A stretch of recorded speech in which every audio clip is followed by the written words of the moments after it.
one is available to take your call. Please leave a message after the tone. Hey Claire, it's Beth. It's been a long time. Too long. I know we had our differences about keeping up the family tradition after Mother passed, but she wouldn't want to see us like this. It's just, after what happened to Mother, I'm afraid of losing you too. It's your life, and I respect your decision to keep up the family's tradition. I guess what I'm trying to say is that I'm sorry. And Claire, congratulations. I heard that you're pregnant, and I want nothing more than to be there for you in this special time. That's what Mother would want. I'm in town for a few days. I would love to see you and drop a gift off for the baby. I really miss you, Claire. I hope to see you soon.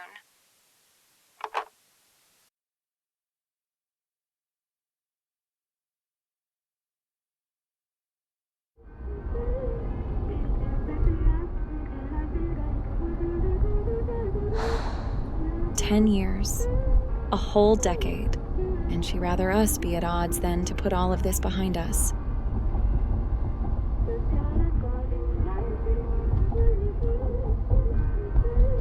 I just pray she'll hear me out.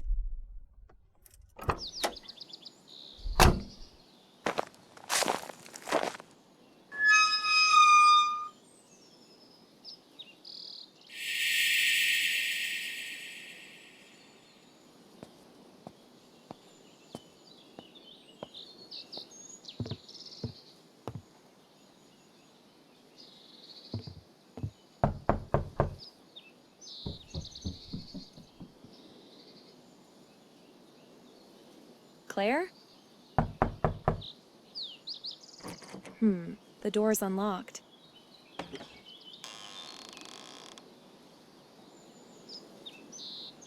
Hello?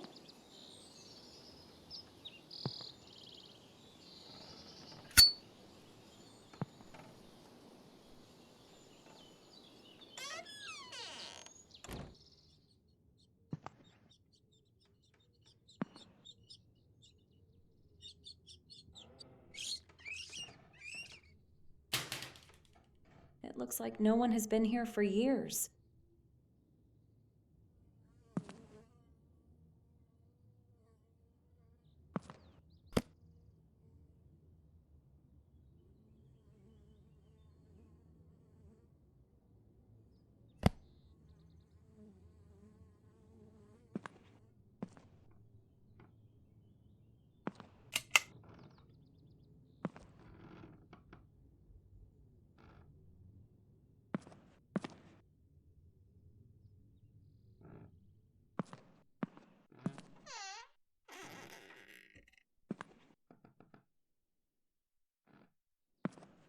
Journal entry, July 17th, 1928. I sit here, pen in hand, staring at this blank page, and all I can think of are the faces. Not just the men I served with, but the faces of the ones who waited for us, those we left behind, and the ones we couldn't bring back. Anna tells me I'm too quiet these days. She doesn't say it outright, but I see it in her eyes. The worry. She's struggling too. There's a distance between us, a chasm neither of us can cross. And then there are my twin girls, Beth and Claire. Sweet, innocent faces. They're growing so fast, and yet, in my mind, they'll always be the little ones who ran to greet me when I came home. I should feel joy, gratitude, but instead, there's this gnawing ache. I can't look at them without thinking of what we fought for, what we sacrificed. Did we do enough? Did I do enough? Arthur Myrtle. I wonder how he's holding up. He was there in the worst of it, alongside me in the tank. Both of us praying the metal shell around us wouldn't be our tomb. We shared everything, our fears, our hopes, and sometimes even our silence. I haven't heard from him in months. Is he lost like me? drowning in the memories? Or has he found a way to move on? The nights are the hardest. When the house is quiet and Anna is asleep, my mind drifts back to those days. The mud, the noise, the sheer weight of it all, and the silence that followed. The deafening, unbearable silence of survival. God help me. I'm still there.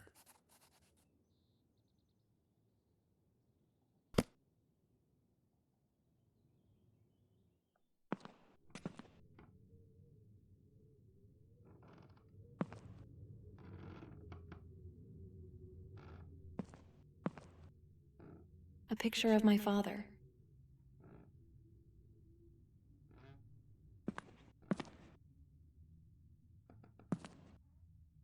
Even though she was blind, Grandma was a master alchemist.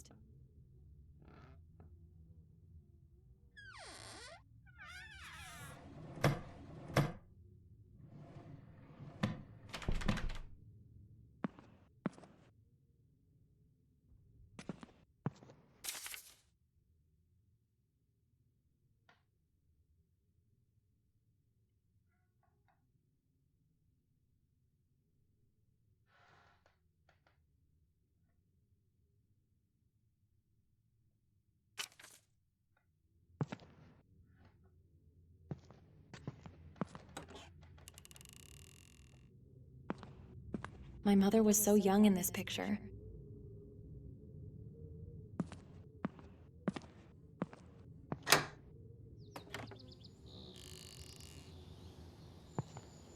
I hope Claire doesn't have a problem.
My great-great-grandfather.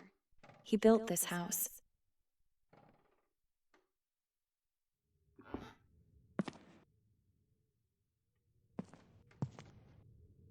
Mom and Dad. Mom and Dad. I barely knew them, but I miss them so much.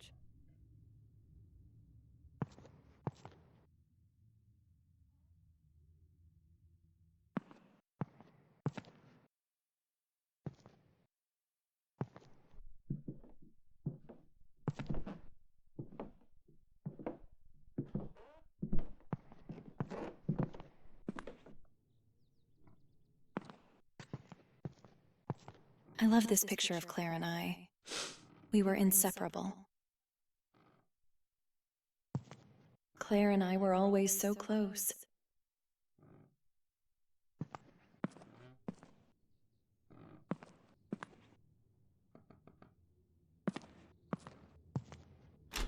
It has a combination lock.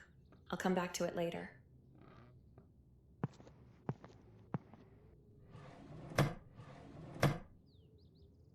This is Edith Holden.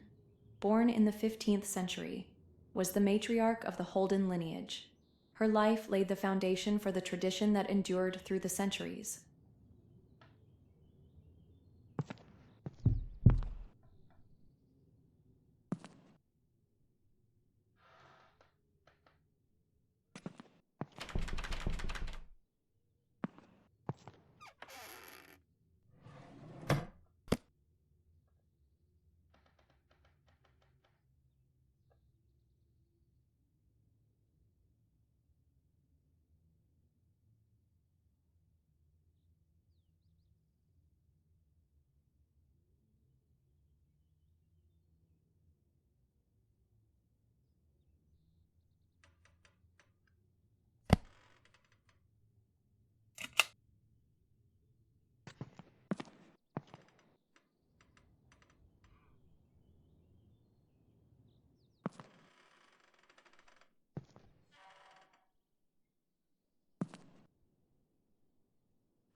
March 15th, 1945. Aunt Lily is gone. Beth left not long after, and now I'm alone. I never imagined it would come to this. She despises the fact that I've chosen to carry on the family tradition. She calls it outdated, even dangerous. Something that should have died with Mother. But I can't just walk away from it. It's who we are, even if she refuses to accept it. But while sorting through Aunt Lily's things, I found something I was never meant to see. It was Mother's will, hidden among her belongings, tucked away as if she wanted to keep it from me. I don't know why. Perhaps she thought it was better left buried, but I read it. And now, I know the truth. Mother's will led me to a chest, one I had never seen before. Inside, I found her diary, the works of her favorite author, Ethel Myrtle, and an old book that once belonged to Edith Holden. But it was the red box that caught my attention most. She wrote about it in her diary, mentioned it in ways that made my skin crawl. But her diary, it's more than just memories. It's a map, a guide to finishing what she started, the things she discovered, the truths she unearthed. They were only the beginning. There is more. There has always been more. Not only did they conceal what was rightfully ours, but they also deceived us about it all. Our legacy is dying. I have to move fast. There's no mention about where Claire might be. She hasn't written in this in years. But while I'm here, I should probably open up Mother's diary. I guess I'll head to the attic.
These books were passed down through generations, written in a language known only to select members of my lineage, but there seems to be a book missing.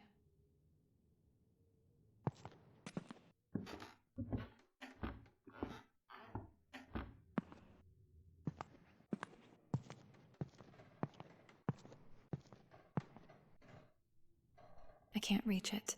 I'll need something to pull it down.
There's the pole. I just need to reach it.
Damn it.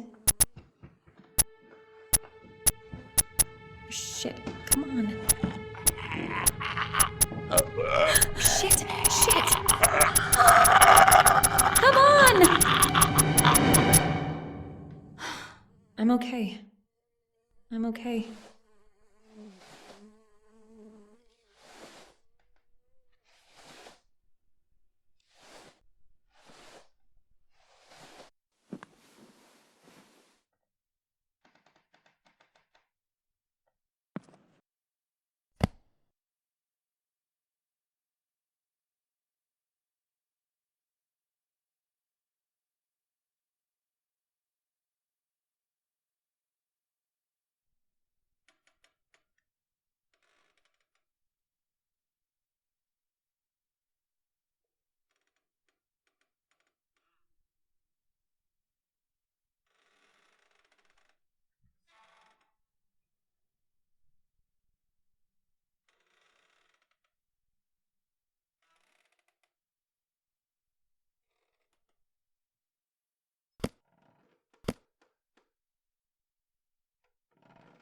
You shouldn't be here.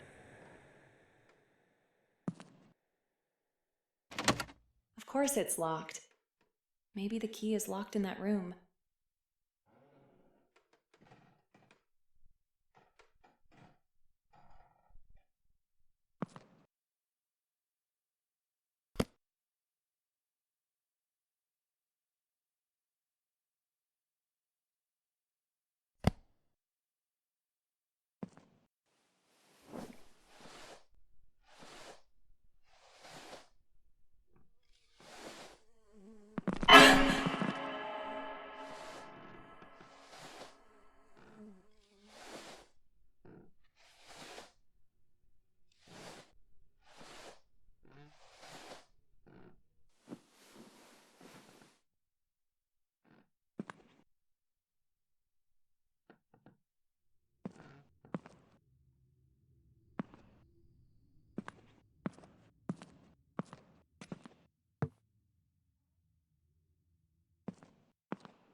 Must be some type of clue for the combination.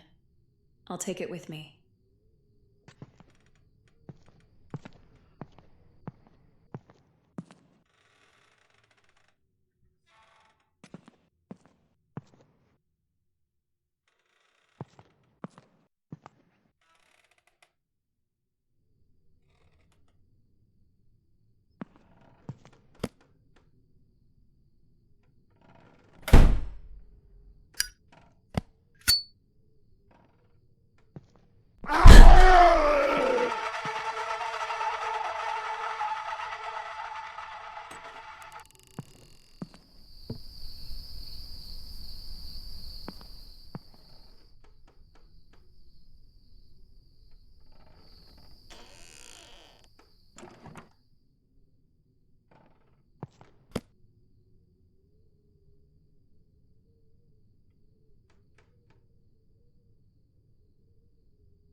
July, 1885. From the moment I could speak, Mother knew my love for reading. As I grew older, I spent more time lost in books than I did beneath the sun's warmth. By the summer of 1885, I had read every book in our home and found myself craving something new. One night, after Mother and Father had retired, I crept up to the attic, a place I'd seen Father store boxes of books before. There, hidden under layers of dust and shadows, I found crates full of unfamiliar books and bottles filled with strange spices and liquids.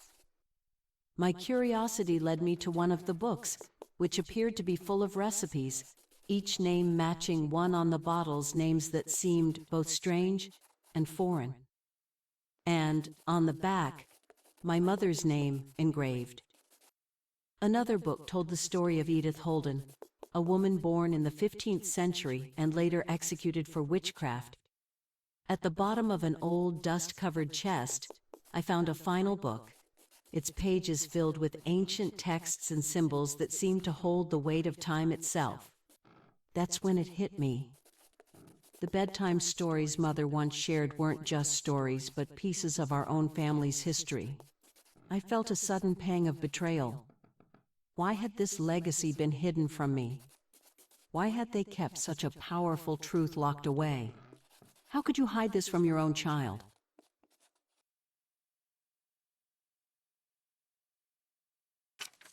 Why would Claire tear out pages from Mother's diary?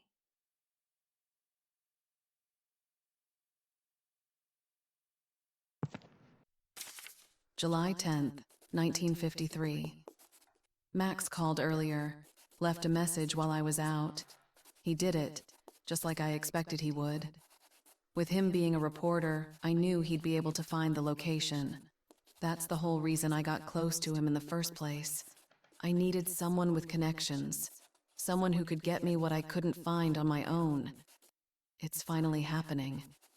After all these years of searching, tomorrow morning we leave.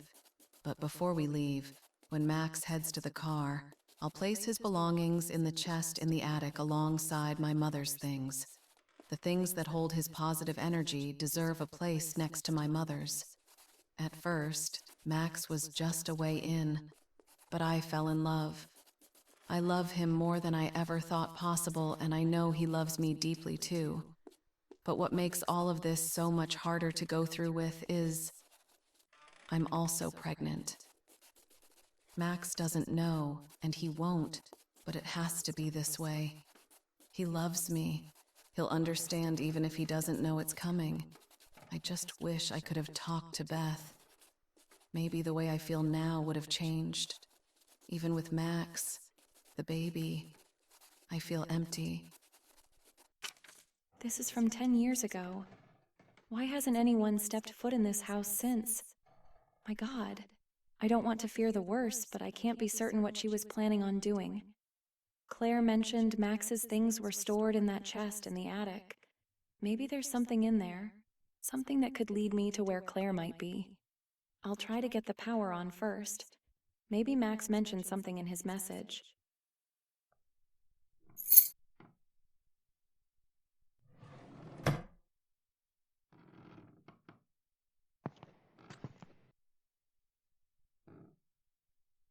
Riches and Dark Secrets, The Holden Estate. A tale has long circulated in our town, one that whispers of a grand and secretive cathedral buried deep beneath the estate of the reclusive Holden family. It is said that this hidden sanctuary once served a powerful family, skilled in the dark arts of witchcraft, and was adorned in gold and precious jewels. Estimates place the value of its treasures at a staggering $5 million, a fortune beyond measure. Despite numerous offers, Mr. Leopold Holden has steadfastly refused to sell his land, and rumors abound that he is either guarding the secrets of the cathedral or is clueless of what might lie beneath. His reluctance to part with the estate has only fueled the growing mystery. For now, the Holden estate stands as a symbol of power and mystery, its gates firmly closed, guarding a secret that may never be revealed. There's so many rumors surrounding this family. I never know what to believe.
Hey, Claire. It's Beth.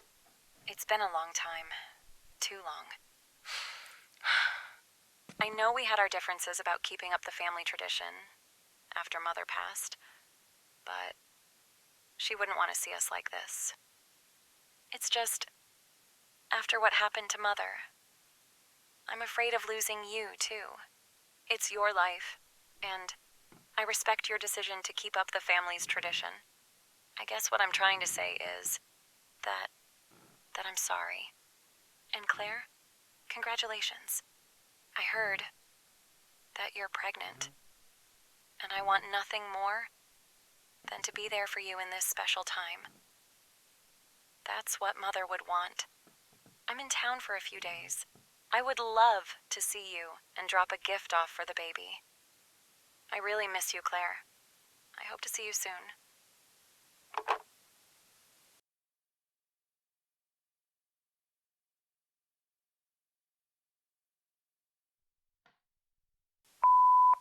Hey there, Claire.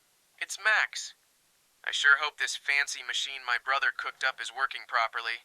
He's always tinkering and inventing things. Anyway, listen, sweetheart. I have a surprise. We're going to Ethel's house. It took a bit of legwork and some good old-fashioned snooping, but that's what makes a top-notch reporter like me.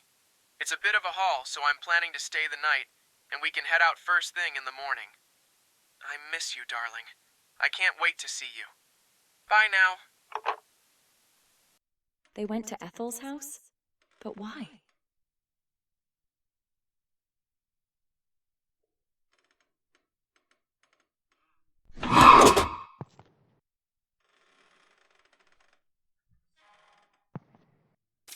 Last will and testament of Anna Holden. To my beloved daughters, Claire and Beth. For decades, our family has called this house home. It holds within its walls the stories of our ancestors and secrets hidden from the world.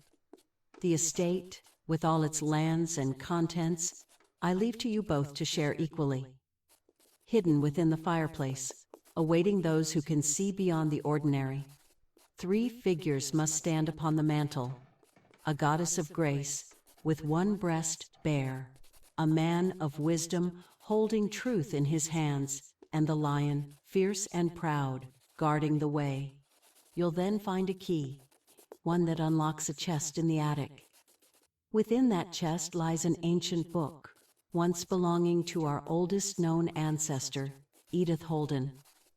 This book holds the very foundation of our tradition, and I trust you both to restore what is being lost. More than that, it is the key to a hidden world, one that cannot be reached without it. The bookcase downstairs guards the way. May you guard this legacy wisely. With all my love. I need to check what's hidden in that compartment. Claire might have left the key to the chest there. Max must have kept a diary or some notes. It could help me track down Ethel's house.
That might be one of the statues I need.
Thank God I didn't break anything.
October 30th, 1951.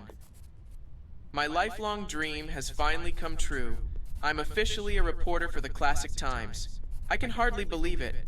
My first assignment is already on my desk. They want me to cover the case of a missing maintenance man. I'll be heading into town later to talk with some of his regular clients and see what I can dig up. And as if that wasn't enough, something else remarkable happened. I met a beautiful woman today. Her name's Claire. We ran into each other at the coffee shop right across from the office. I was talking to a fellow there about my new job, and Claire, sitting alone in the corner, must have overheard. Next thing I knew, she came up and started asking me all about my work, and I think it really impressed her.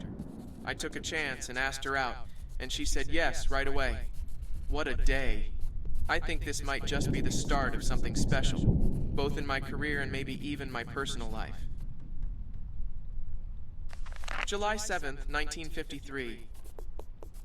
Lately, Claire's been acting different. She keeps asking me over and over if I really love her, and if I'd do anything for her no matter what. I do love her, and I'd like to think I'd go to the ends of the earth for her, but her questions have been getting intense. She's almost relentless with them. I can't figure out why.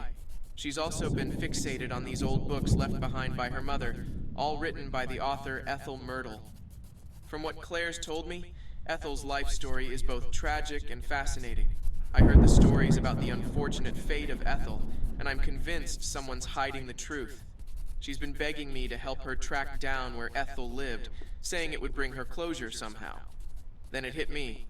If I could solve the mystery of Ethel Myrtle, it might not only bring some peace to Claire, but also make a splash in my reporting career, since I never was able to find any groundbreaking information in regards to my first assignment. I'd be the one to uncover the truth.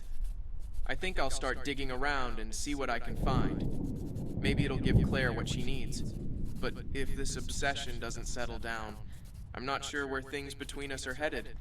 It might be time to move on. What's this? There's something in between the pages. This is exactly what I needed. Max must have a good memory if he left without this. This must be Mother's diary. I feel like I barely knew her.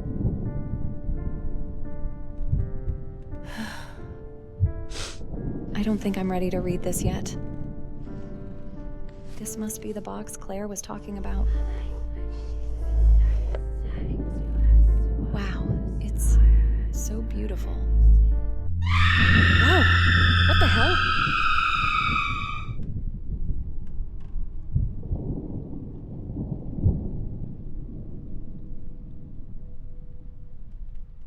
October 3rd, July 7th.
Damn, my head is killing me. I should lay down for a bit.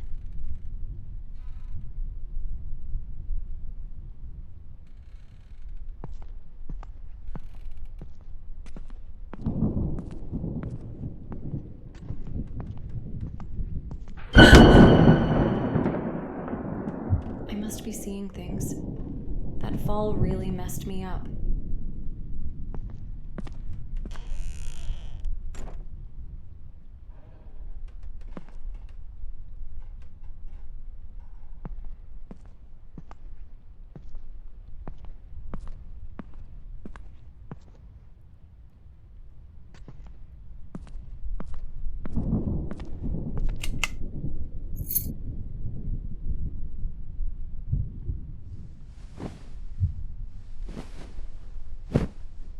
I think a nice warm fire and a bath first would do me some good.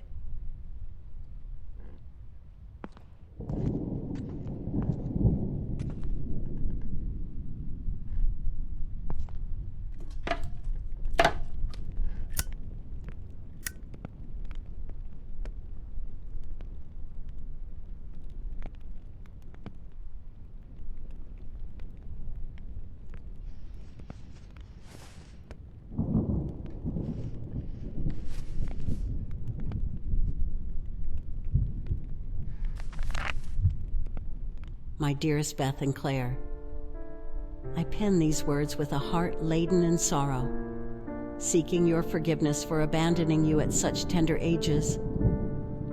My ventures into the forbidden arts have wrought nothing but suffering and regret.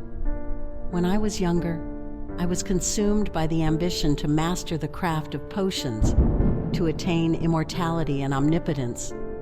Yet, each potion I brewed in error hastened my path towards mortality. A bitter irony I only now fully grasp. My mother, your grandmother, was the true master alchemist among us. The potions I crafted in error began to eat away at my very being, a slow and excruciating decay. The pain it inflicted is relentless, reducing me to screams of agony. Knowing my end was near, I turned to the desperate and dangerous realm of black magic. I performed a spell to bind my soul within our family's heirloom, hoping to witness your lives from afar. But know this, my beautiful girls, should the red box where it's held be opened, the evil held at bay by the spell will be unleashed, transforming my spirit into one of vengeance. I wish I could have saved your father too, but his mind became weak after the war. I found him hanging from the ceiling in the attic. Please, never forget that your father and I love you too very deeply. And I'm so sorry we left you so early. Now, Claire, you possess a gift like mine, an innate talent for spells. And Beth, you have the rare ability to see the dead, a gift few can endure. Most spirits mean you no harm, but those summoned through the art of black magic and then released hold the power to kill. I implore you both to uphold our family's traditions of witchcraft and magic, but use these gifts for the good of the world. Shun the dark arts that have brought such ruin upon us. Let my fate serve as a grave warning, a path never to be followed. With all the love and sorrow in my heart, your loving mother.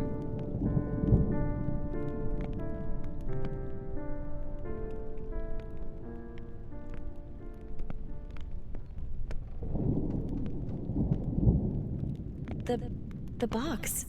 I opened it.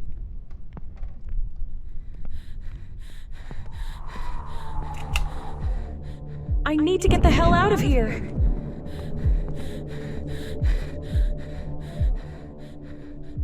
Wait, no. Mother always protected us. Whatever this vengeance is, it can't be stronger than her love. She'd never harm me.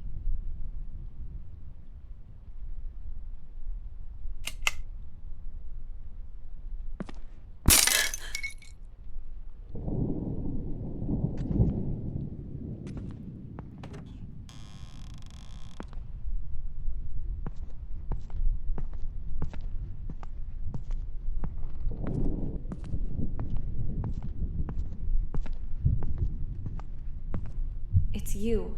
I've been seeing this whole time.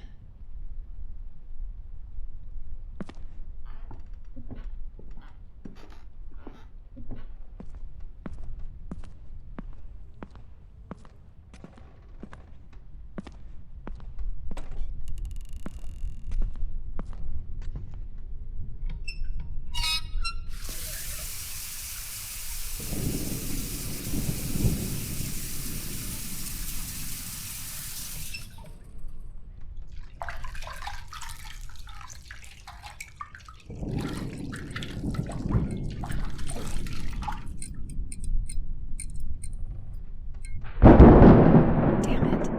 I had a feeling this was going to happen.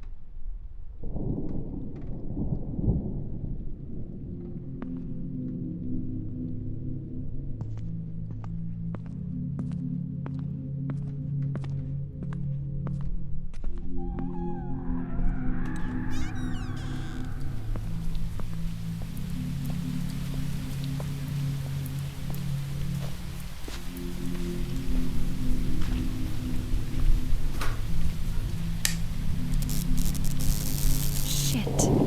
It's blown out. I'll just go to bed.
Shit!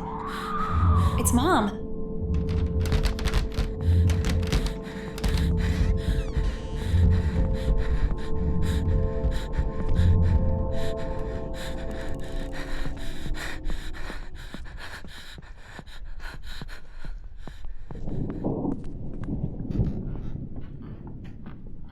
Shit, my car keys.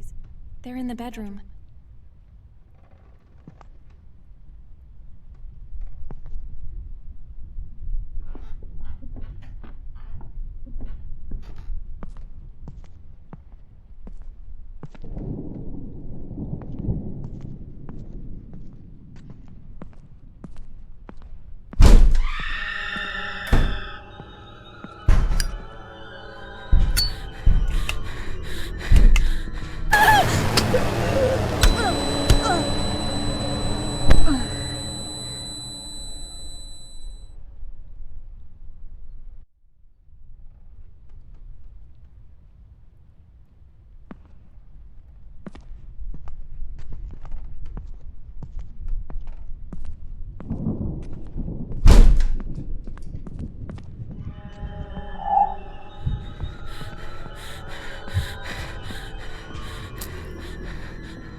I can't leave Mother like this.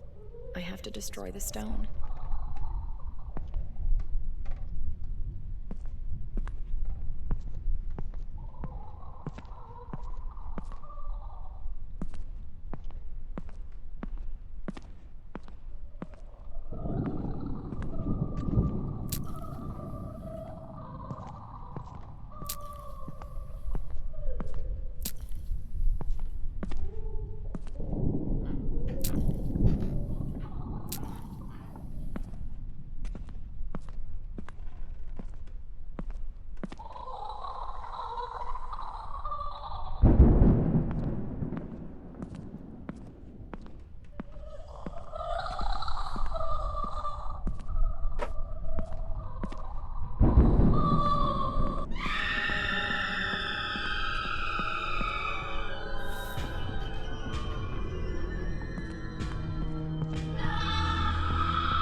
Mom, please.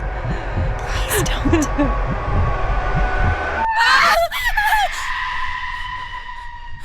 Do it.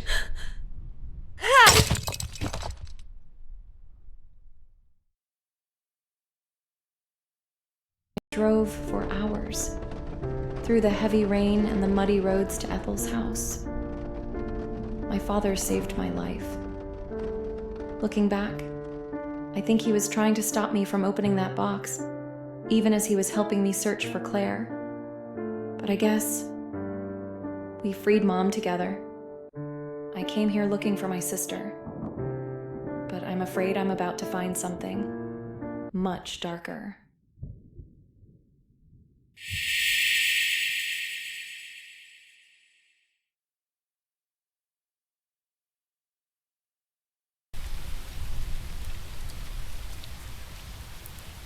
I'll have to walk the rest of the way.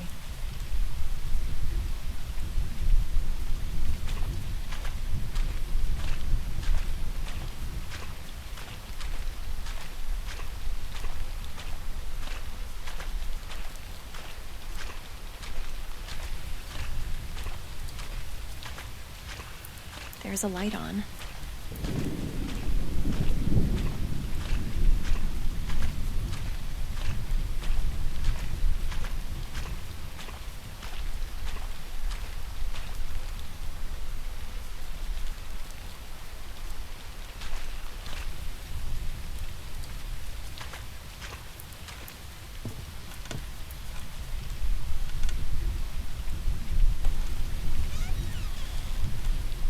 Claire! Where are you?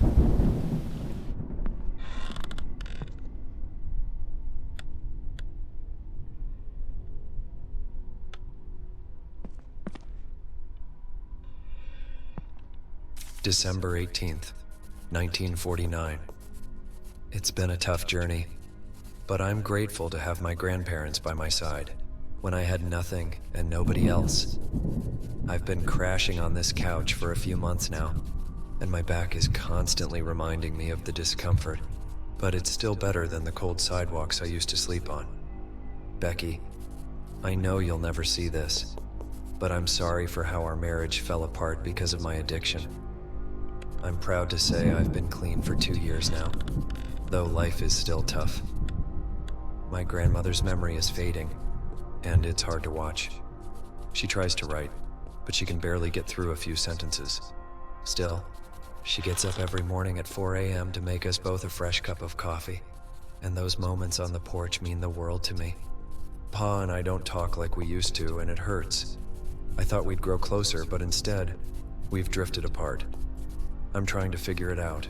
Each day is hard, but I'm holding on to the small blessings and grateful for the family I still have.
Is anybody here?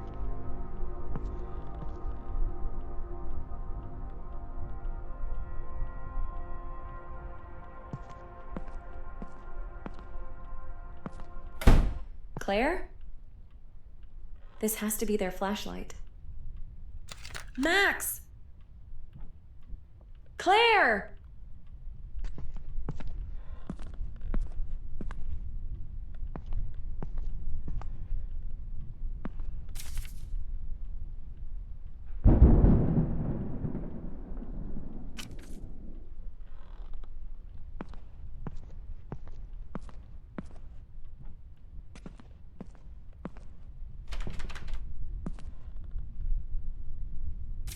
February 7th, 1951. This morning was rough. Grandma accused me of taking her pills, which hurt, especially since I've been clean. I know her memory isn't great, but I didn't touch those pills. They were probably just forgotten on the coffee table. Grandpa surprised me by suggesting we play poker tonight and talk it out. He'll likely bring up his 1914 war story again, the year he was drafted into the war. It's a welcome break from the tension with Grandma and a chance to connect, especially since he's always locked away in his mysterious art room. The other day I saw him painting the walls, but oddly, there was no paint left behind. I think those paint fumes must be getting to him. I hope Grandma forgives me. Being falsely accused by someone you love hurts, but I'll try to maintain patience and understanding. Family is everything, even when they're mistaken.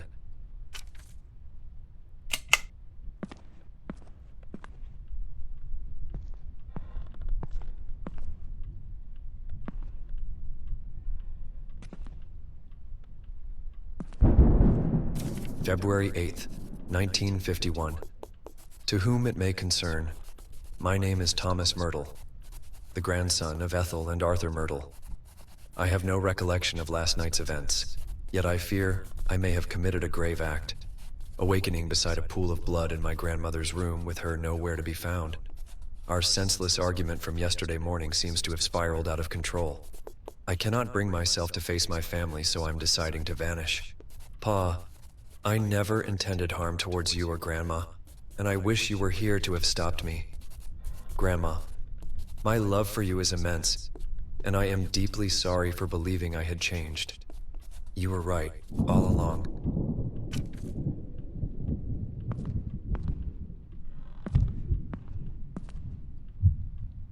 Chapter 7.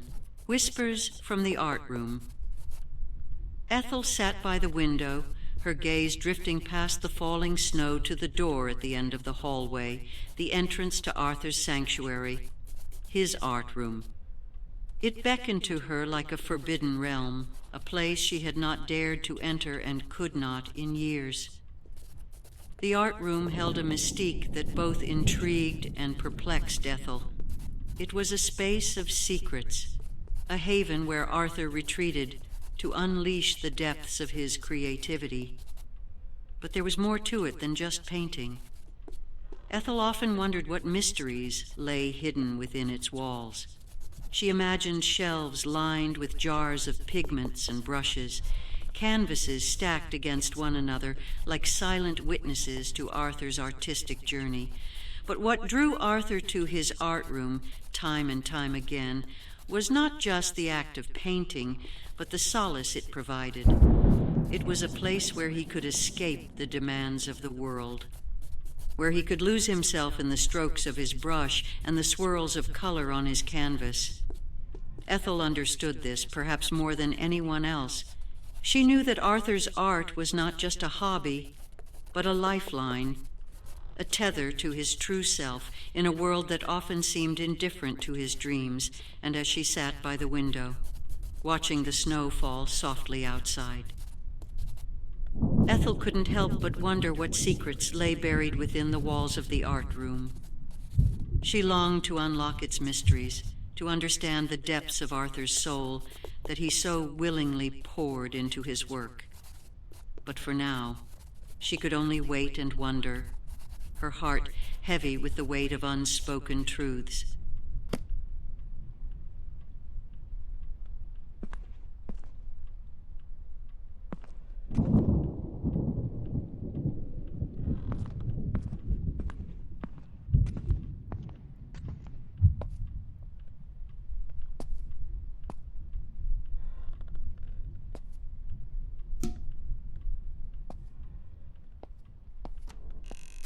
July 11th, 1953. Surprised Claire today with a visit to the famous Ethel Myrtle's house. She's been wanting to come here for months. The place is hidden, but I met someone who used to work for Ethel. There are rumors about her grandson being involved in her disappearance, and the husband vanished afterward, maybe wanting revenge. The house is mostly locked up, with almost every door sealed, preserving its history. Claire brought her Ouija board to connect with Ethel. She's a bit of a fanatic. She's been acting a bit strange lately, but this trip seems to have cheered her up, even with the heavy feeling here. I boarded up the back door for her peace of mind. Now we're off to see what else we can find. Max. Where are they?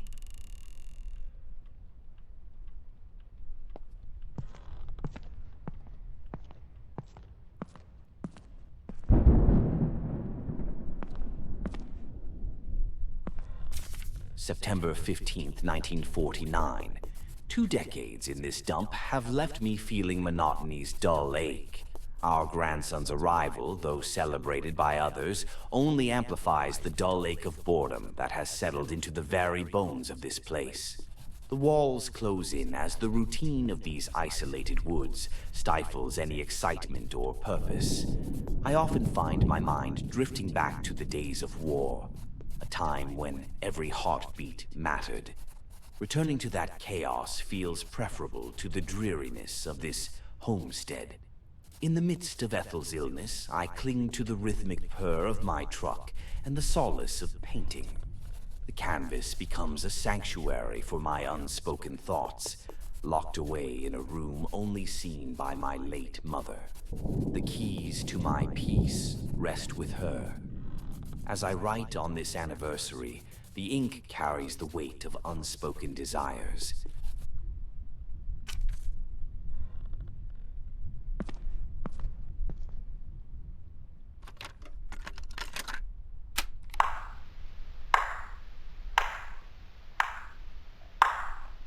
Congratulations. You've stumbled upon my tape, where I'm certain I'll be 6 feet by now. Here's the truth.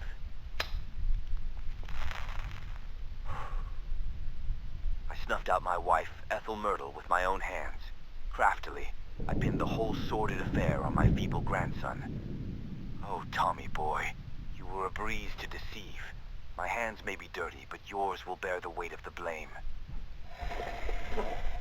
You see, when you've got one soul dependent on meds to numb the pain, and another reveling in them for twisted delight, pitting them against each other is child's play. Just drop the pills next to the addict's pitiful bedside. I waltz in, the virtuous savior. Tom and I indulge in a deceitful game of poker, and as he rises to use the head, I sneak a generous dose of sleeping pills into his tea. Sweet dreams, Tom, you gullible pawn. Once Ethel was dealt with, I moved his body into her quarters. When he comes to, I'm sure he'll believe the terrors of the war made him do such a terrible thing. He won't suspect it was me. Little does he know, I had him dancing to my malicious tune. I've got him fooled. I fed him a load of lies, making him believe I'm off on some extended work trip tonight.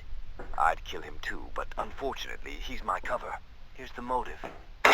I've gambled my life for this damn country. Yet, who gets the accolades? Not me, but Ethel. Maybe once I erase her from the scene, they'll finally acknowledge the greatness I've achieved, the masterpieces I've crafted. And if they still don't, well, this confession will cement me as the legend who silenced the renowned author Ethel Myrtle and got away with it.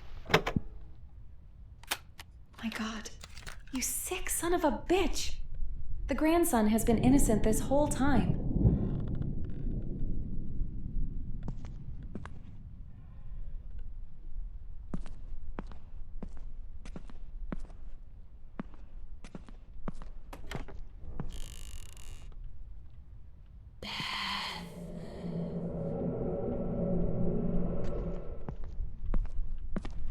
Arthur, what are you doing with that?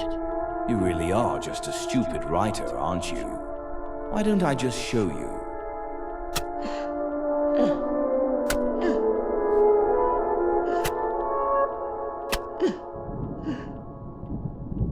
Ethel?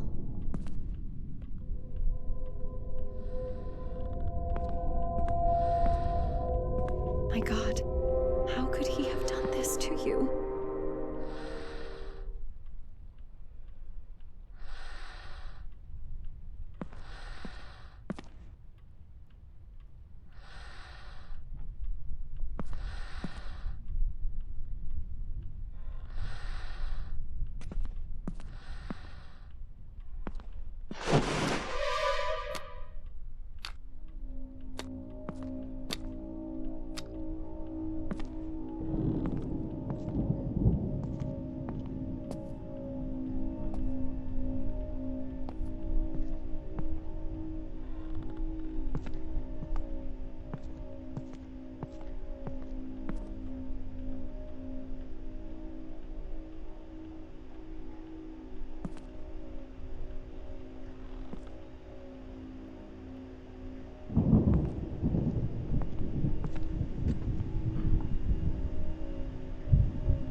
It's her wedding ring. You'll have your justice, Ethel. I'll make sure of it.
Small town shaken this morning as new details emerge about mysteries surrounding the disappearance of Ethel. Was the grandson involved? The whereabouts of her husband, Arthur Myrtle, are still unknown.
What is that awful smell?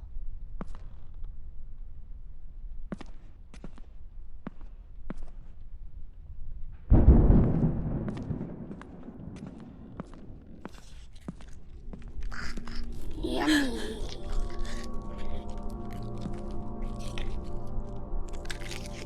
Oh my God!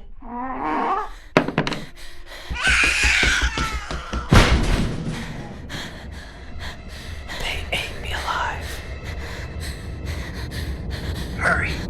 She's coming.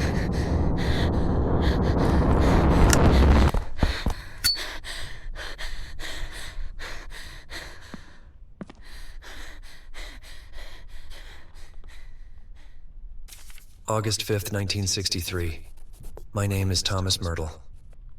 It's been 12 years since that tragic night. I've been in hiding for over a decade, but I'm returning under the cover of night, seeking answers and closure, if any. I can't bear to live with the guilt and confusion any longer. No more hiding. If I can't find any answers tonight, then my life is yours, Lord. I'm so sorry this happened to you. I'll help you prove your innocence. You didn't die in vain.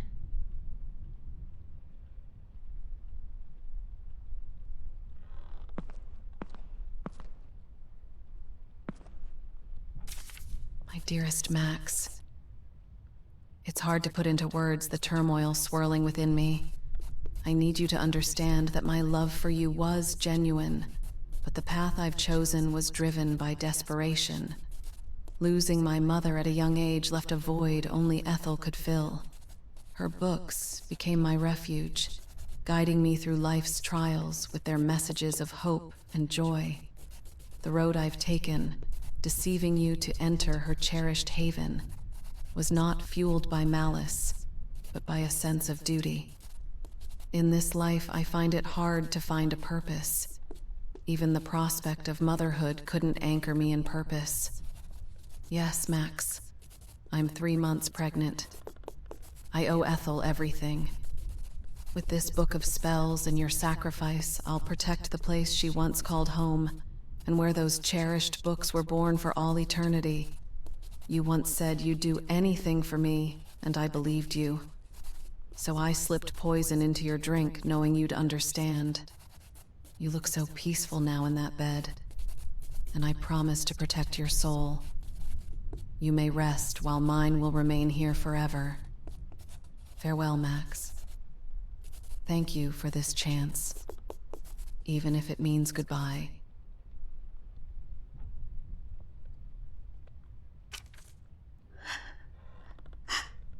Claire, why?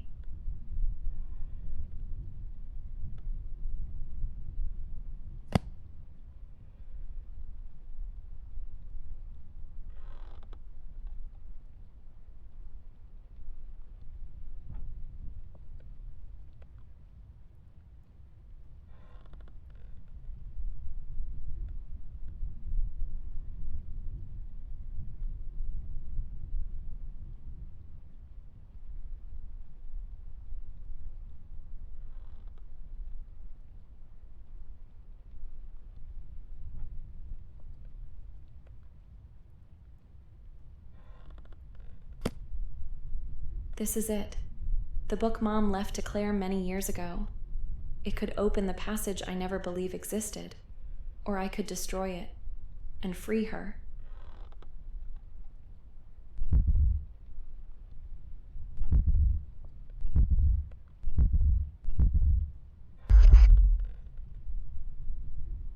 Ethel's wedding ring. It can serve as the relic that's bound to this place and help break the spell.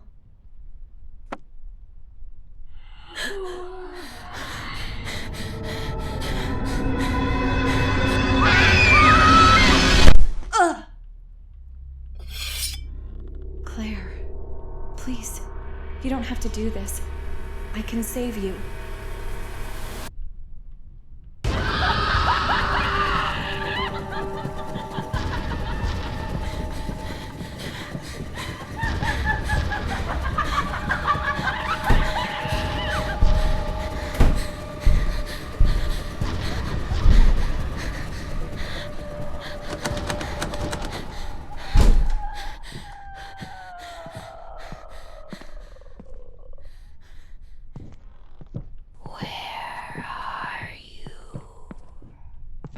That book needs to burn, and burn fast.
finally over.